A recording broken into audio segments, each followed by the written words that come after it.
Today I am getting in this hive because it still has a Queen Excluder on it, and the Queen Excluder is right here just under the very top box, and I need to get that Queen Excluder off before winter.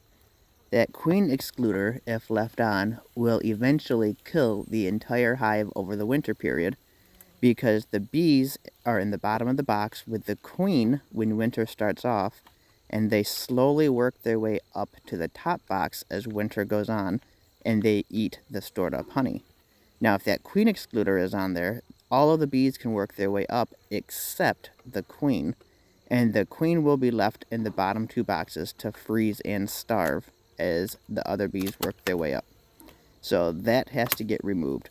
Normally, I put on queen excluders because I want all of the honey stored in this top box so that I can take it and harvest it, and then they will have the bottom two boxes for the winter season to store up honey in. But I am done harvesting honey for now, and I'm going to leave all of this for the bees.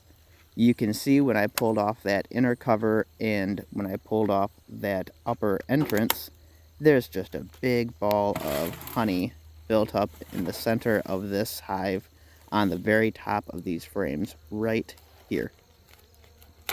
All of this built up honey would just have to get scraped off and wasted if I were to harvest this box. And that's part of the reason I'm going to just leave it for the bees. That's going to be a great resource as they work their way up to the top of the box this winter.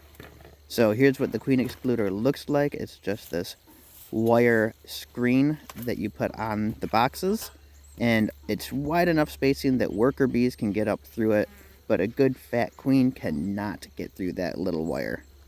So I'm going to try to smoke it some to get those bees down inside there, because I don't want to rip this off and have bees scatter everywhere.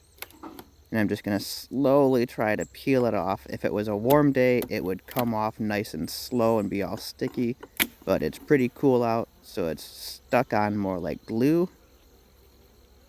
I'm going to shake off some of these bees here, and then I'll set this off to the side here in a minute so that the rest of the bees stuck to it can eventually crawl their way back into the hive. I don't want to drag it away and just stick it in my shed and lose all those bees.